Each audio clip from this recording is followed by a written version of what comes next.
హైదరాబాద్ లో కన్సల్టేషన్ మరియు 3,500 రూపాయల colour Doppler test Avis hospitals లో ఉచితంగా పొందండి. నమస్తే రమగారు. నమస్తే ఏదైనా ఒక చిన్న సిరీస్ చెప్పుకుందామండి. చీకటి చిన్నరాజు చెప్దాం. చీకటి చిన్నరాజు ఏంటి రమగారు? ఏమి లేదు, మామూలు కదే, పేరే అలాంటిది. చీకటి కోడల్లాగా ఉన్నాయి. 16 రాత్రులు అనగానే మీరు ఒకటి ఎక్స్పెక్ట్ చేశారు అదే కదా. భలే సిరీస్ రమగారు అవి. 16 రాత్రులు, అపూర్వ చింతామణి, సూపర్ అవి. ఒక ఊపు ఊపేసినాయి. ఎవరెవరు చూడలేదో వాళ్ళందరూ మళ్ళీ చూడండి. అవును, ఖచ్చితంగా కొత్తగా వచ్చిన వాళ్ళంతా కూడా ఆడియన్స్ డెఫినెట్ గా చూడాలండి. సరే, చీకటి చిన్నరాజు ఎవడు వాడు, ఏమిటి కథ? పూర్వం కళ్యాణి రాజ్యానికి ధర్మపాలుడు అని ఒక రాజుగారు ఉండేవాడు.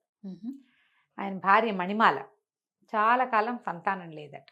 అయితే ఒకనాడు ఈయన వేటకెళ్తే కొంచెము వేట ప్రోగ్రాం అంతా హడావిడిగా ముగుస్తూ ఉండగా ఈయన కొంచెం పక్కకి వెళ్ళిపోయాడు సైన్యం నుంచి. మామూలుగా వేటకి వాటికి ఎట్లా వెళ్తారు, గుంపు ఉంటారు రాజుగారి వెనక. దేన్నో చూసి వేట తమకం. వేట ఏంటంటే అది ఒక పిచ్చ కింద ఉంటుంది అనమాట. ఏదైనా కనపడింది అనుకో దాని వెనకాల పరిగెడతారు. వెనకాల ఎవరైనా వస్తున్నారు రావట్లేదు చూసుకోరు. అవును, అది చూసుకొని తనంతో ఈయన ఎక్కడికో వెళ్ళిపోయాడు అడవి మధ్యలోకి. వెళ్ళిపోతే ఈ అడవి మధ్యలో ఇంకా పులి దాడి చేసేసింది ఈయన మీదకి, వెనక్కి తిరిగేసింది. ఆ సమయంలో ఏమైంది, ఈయన బాణం వదిలేసరికల్లా ఈయనకంటే ముందే ఇంకో బాణం తగిలింది ఆ పులికి.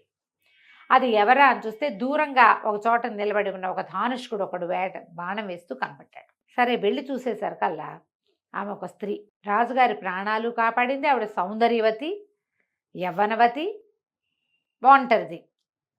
రాజుగారు ఎవరు ఏమిటి అని కనుక్కుంటే అక్కడున్న శంబర రాజ్యానికి రాకుమార్తెని, మా అన్నయ్య మేము వేటకు వచ్చాం, నేను కొంచెం యువతలకు వచ్చాను, మా వాళ్ళు వెనకాల ఉన్నారు, మీ ఇది కనపడింది, మీరు పులిని తరుముకుంటూ వచ్చారు, పులి మీ మీదకి దూకపోతుందని బాణం వేశాను అని చెప్పింది. అమ్మాయి పేరు సుమరేఖ.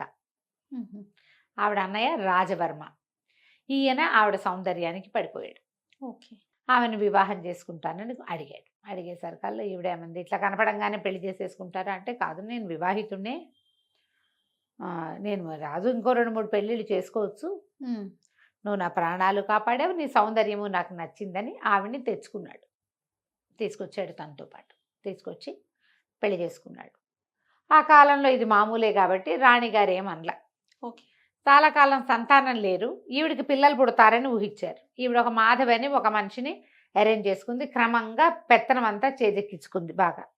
మణిమాలాదేవి ప్రశాంతంగా నిశ్శబ్దంగా ఉండేది. ఇంతలో ఒక కొత్త వార్త వచ్చింది. ఏమిటంటే ఇంతకాలం పిల్లలు లేని మణిమాలాదేవి గర్భవతి అయింది అని. ఇప్పుడు వీళ్ళకి తట్టింది, ఈ సుమరేఖకి ఆమె అన్నయ్యకి.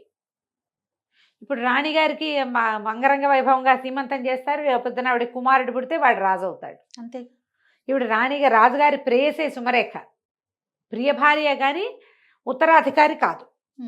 ప్రజలు ఒప్పుకోరు. రాజు ఇంకా మరి ఇప్పటిదాకా గర్భవతి కానీ సడన్గా సంతానం అనేసరికి సంతానం మీద వ్యామోహం ఎవరికైనా ఉంటుంది. రాజ్యానికి ఉత్తరాధికారి. దాంతో వీళ్ళకి ఏమనిపించింది, ఎలాగైనా ఈవిడ్ని తప్పించాలని ఏం చేశారు, ఆ సైన్యాధిపతి, అతని పేరు ఏదో సమరపాలుడు లేదా సమర భూపతి అనుకుందాం, ఈయన ధర్మపాలుడు కదా, ఆ సమర భూపతికి ఒక ఉత్తరం వచ్చింది. ఏమని, మణిమాలాదేవి రాసింది, రాజుగారి ప్రవర్తన బాగుండలేదు, ఎక్కువగా ఆయన సుమరేఖతో గడుపుతున్నారు, మరి సుమరేఖ పరిస్థితి కూడా ఏదో, ఆ అమ్మాయి చాలా పెత్తనాలు అవి చెలాయిస్తుంది, ఒకసారి రండి మీతో మాట్లాడాలి అని రాణిగారు రాసినట్టు ఒక ఉత్తరం రాయించారు. ఉత్తరం చదువుకున్నటువంటి సమరవర్మ వచ్చాడు ఇక్కడికి, అంతఃపురానికి వచ్చాడు. ఈ ఉత్తరం పంపించే రోజుల్లోనే ఈవిడ రాజుగారికి చెప్పింది, ఏమిటో ఆవిడ గర్భవతి అని అదని, ఇన్నాళ్ళు కలగని సంతానం ఇవాళ ఎలా కలిగింది, మీరేమో ఎక్కువగా ఇక్కడ స్పెండ్ చేస్తున్నారు, అప్పుడప్పుడునే వెళ్తున్నారు ఆవిడ దగ్గరికి. ఆవిడ మీద కొన్ని మాటలు పుట్టినాయి. నా చెలికత్తెలు చాలామంది, నువ్వు ఎవరితోటి మాట్లాడావు మగవాళ్ళతో, మీ తోడుకోడలు అందరితోటి మాట్లాడుతుందని నాకు చెప్తున్నారు, సైన్యాధికారితోటి ఈవిడికి సంబంధం ఉందని రాజుకి హింట్ ఇచ్చింది. నేను నిరూపిస్తా, వీళ్ళిద్దరూ కలిసి ఉన్నప్పుడు నీకు నిరూపిస్తానని చెప్పింది. రాజు కొంచెం కాస్త ఆలోచిస్తున్నాడు, అవునా కాదా, ఇంతకాలం నుంచి కలుసున్నా, ఆవిడ చిన్నప్పుడే పెళ్ళయింది, ఆవిడ ఎప్పుడు అలాంటిది కాదు, ఇట్లా ఎందుకు వచ్చింది, ఈయనకి ఏమనిపిస్తుంది, నేను సుమరేఖతో ఎక్కువ గడుపుతున్నా, అందుకని ఈవిడేమైనా కొత్త వేషం వేస్తుందేమో అనిపించింది. ఈ ఉత్తరం చూసుకున్నటువంటి సమరవర్మ గారు వచ్చాడు.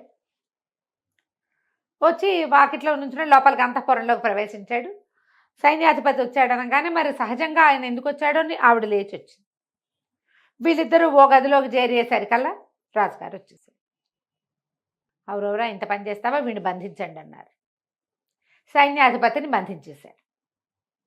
రాణి గారిని చెడదిట్టాడు. ఆవిడ తెల్లపోయింది. ఇప్పుడే ఉత్తరం వచ్చింది, ఇప్పుడే అతను వచ్చాడు, ఉత్తరం కాదు ఇప్పుడే అతను వచ్చాడు, అతను ఎందుకు వచ్చాడో కూడా నాకు తెలీదు, ఇప్పటిదాకా ఏనాడు అతను వచ్చినవాడు కాదు, నువ్వు లేనప్పుడు నేను ఆయన కలవలేదు అని ఎంత చెప్పినా ఆయన వినిపించుకోలేదు.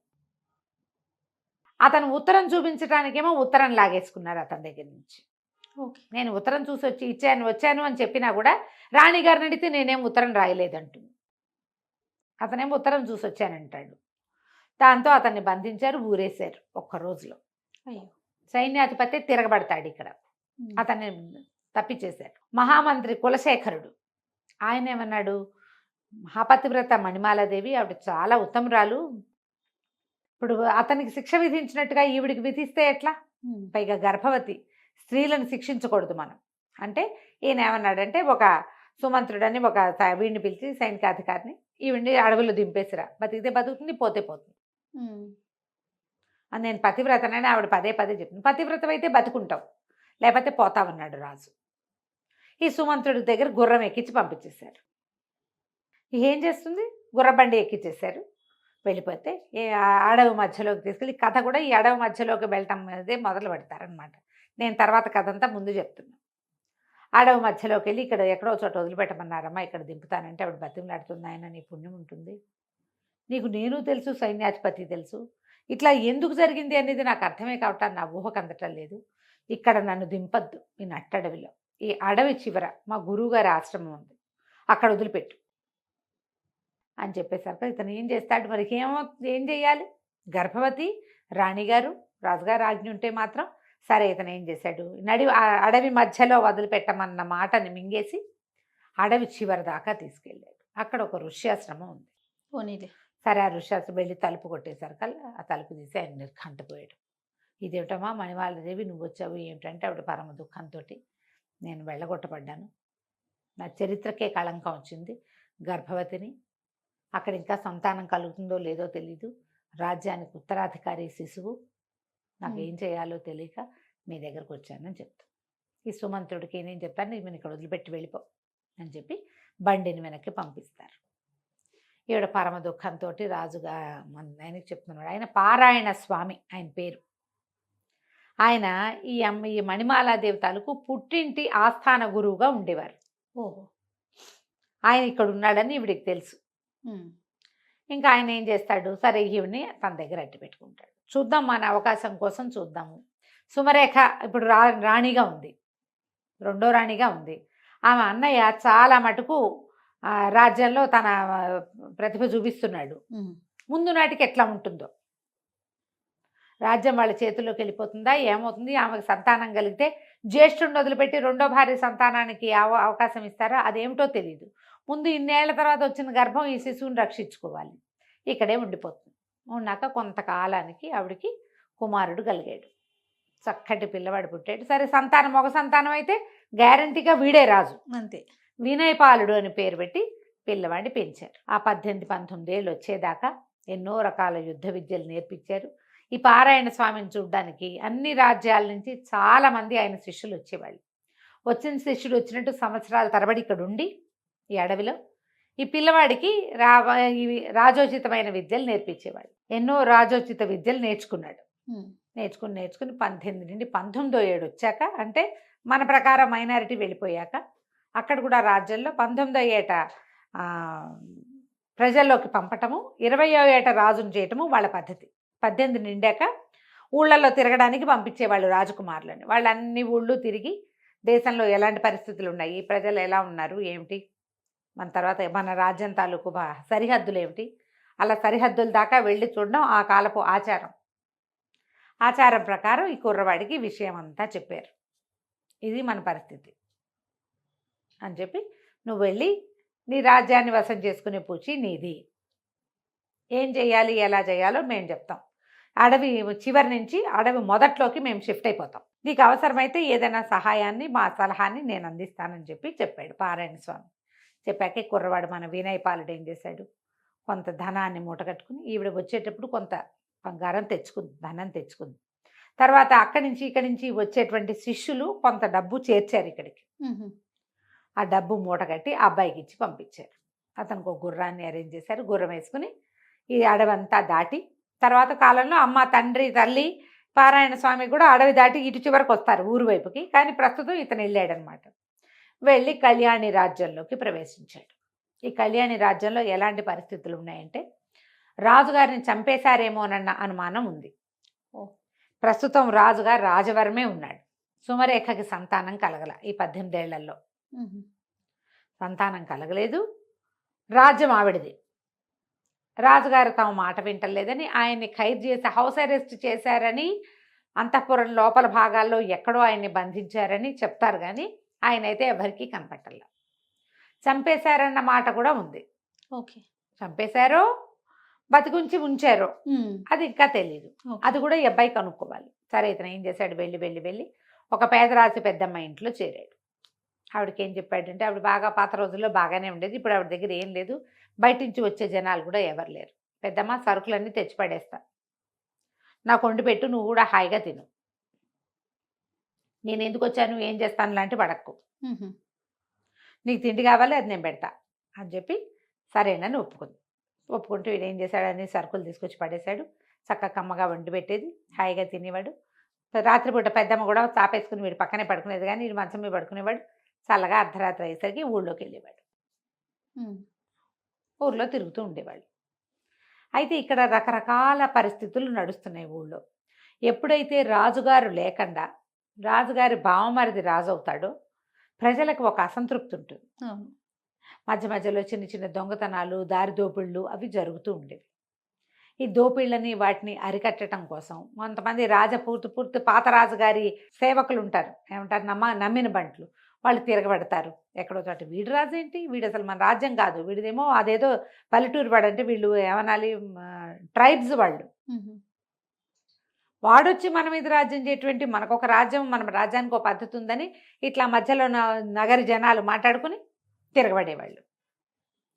దాన్ని అణచడానికి రాజవర్మ చాలా ట్రై చేసేవాడు. ఒక పెద్ద గుంపుల్ని కాపలా పెట్టేవాడు. రాత్రిపూట ఎక్కడ ఏ అల్లర్లు తలెత్తకుండా. ఈ అబ్బాయి ఏం చేసేవాడు, వినయపాలుడు ఊళ్ళో అంతా తిరిగి ఊళ్ళో పరిస్థితులు ఒకటి చూసుకుంటూ వచ్చేవాడు.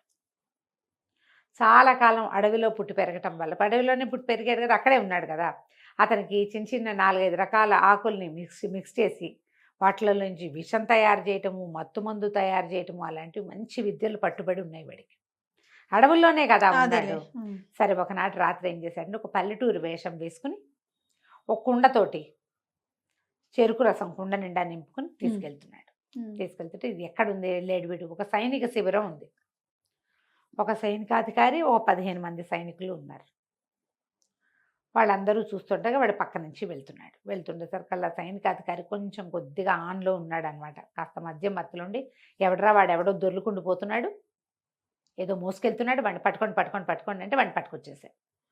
ఎవరు నువ్వు, ఎక్కడికి వెళ్తున్నావు ఏంటంటే, అయ్యా నా పేరు చీకటి చినరాజు అండి, మరి మన పక్క సందులో శెట్టి గారు అమ్మాయి పెళ్ళయింది కదా, వాళ్ళ పెళ్లి వాళ్ళు పై సందులో పెట్టి ఉన్నారండి, మరి అల్లుడు గారి స్నేహితులందరికీ చెరుకు రసం కావాలని అడిగారు, ఇప్పుడే చెరుకు రసం వచ్చిందండి, సాయంకాలం నుంచి అడుగుతుంటే మాకు దొరకలేదు, ఇప్పుడే దొరికింది, ఇచ్చిరమ్మన్నారండి, అది పుచ్చుకుని వెళ్తున్నాను అన్నాడు. అనేసరికి చెరుకు రసం అనగానే ప్రతి వాళ్ళకి ఏది చూపించు అని తీశారు. బాబోయ్, నా రసం నా కుండ లాగేసుకుంటే ఎలాగండి, వాళ్ళు ఒప్పుకోరండి అంటే, కుండ నిండా వేరేది పోసిస్తాం మేము అన్నారు. అంటే కాదండి సెట్ గారు ఒప్పుకోరండి, నేను వదలనండి కుండ అన్నాడు. ఒక నెత్తి మీద ముట్టుకే పెట్టి కుండ లాక్కుని, వెధవా నువ్వు దుర్మార్గుడివి, కంపు సారా ఏదో మోసుకెళ్తున్నావు, నువ్వు సారా ఇక్కడి నుంచి అక్కడికి ఇల్లు మారుస్తున్నావు, నువ్వేమంటారు దాన్ని స్మగ్లింగ్ చేస్తున్నావు అని చెప్పి ఆ నేరం మీద నేను అరెస్ట్ చేస్తామని బెదిరించి అందరూ తలా ఒక గ్లాసు పుచ్చుకున్నారు. చెరుకు రసం రుచిగా ఉండి పెద్ద అధికారి 2 గ్లాసులు పుచ్చుకున్నాడు. కుండ ఖాళీ అయిపోయింది, అంత బాగా అది ఖాళీ అయిపోయింది. ఖాళీ అయిపోతే దాని నిండా కంపు సారా పోసి పెట్టండి, వీడు అది పట్టుకెళ్తున్నాడు రాసేద్దాం, వీడు తెచ్చిన జ్యూస్ అంతా తాగేశారు. కంపు సారా పోయమన్నారు, అందులో కంపు కొడుతున్న ఒక పాతకాలపు పులిసిపోయిన సారా పోసేయమన్నారు. ఆ సారా తెచ్చి పోసే లోపలే తెచ్చేవాడు పడిపోయాడు మొదట. టకా టకా టకా చాప చుట్టల్లాగా 15 మంది సైనికులు బిళ్ళబీటుగా పడిపోయారు. అందరికంటే అధికంగా సేవించిన అధికారి గారు కుర్చీలో కూర్చోవాడు, అదే పాళంగా పడ్డాడు. కుర్రాడు ఏం చేశాడు, మొత్తం అందరికీ టకా బట్టలు వదిలేసాడు, బట్టలన్నీ మూటకట్టేశాడు. అక్కడి నుంచి పడితే వచ్చేటప్పుడు ఇది పెద్ద బానక అక్కడ చిన్న బాక్స్ లాంటిది భుజాన్ని చేతుకున్న సంచిలో తెచ్చాడు. అందులో ఏంది కాటిక మసి వీళ్ళందరి మొహాలకి పులిమేశాడు. అందరూ లాగులతోటే ఉన్నారు, ఏం లేవు, బట్టలకి అక్కడే ఉండి వేసుకుంటారు. బట్టలన్నీ మూట కట్టేసి అందరికీ చేతులు వెనక్కి పెట్టి కట్టేశాడు. ఆడ కూలబెట్టి అందరినీ లైన్గా కూర్చోబెట్టి వెళ్ళిపోయాడు. ఆ మత్తులో ఎవరేం చేస్తున్నారో వాళ్ళకి ఏం తెలీదు. వాళ్ళు ఏం చేశాడు, వెనకాల ప్రతి వాళ్ళకి మసితోటి చీకటి చిన్నరాజు అని రాశాడు, వెళ్ళిపోయాడు. ఈ బట్టల మూట మోసుకుంటూ వెళ్తుంటే ఏమనుకుంటారు, చాకళ్ళు వెళ్తున్నారు అనుకుంటారు. అక్కడ ఒకళ్ళిద్దరు సైనికులు కనపడ్డారు, కానీ బట్టలు మోసుకెళ్ళేవాడిని ఏమంటారు, తెల్లవారుజామున చెరువులకు మోసుకెళ్ళే వాళ్ళు ఎవరో పట్టుకుపోతున్నారు అనుకున్నారు. బట్టలన్నీ తీసుకెళ్ళిపోయి పేదరాశి పెద్ద ఇంట్లో దాచేసి పడుకున్నాడు వీడు మాట్లాడకుండా. ఓ 3-4 గంటలు నిద్రపోయి తెల్లారాక వచ్చేసాడు ఇక్కడికి మామూలు బట్టల్లో. ఇక అక్కడ ఏం జరిగిందో మనం వచ్చే భాగంలో విందాం. చాలా బాగుంది రమ్మగారు, ఇంట్రెస్టింగ్గా ఉంది. నమస్తే అండి. నమస్తే.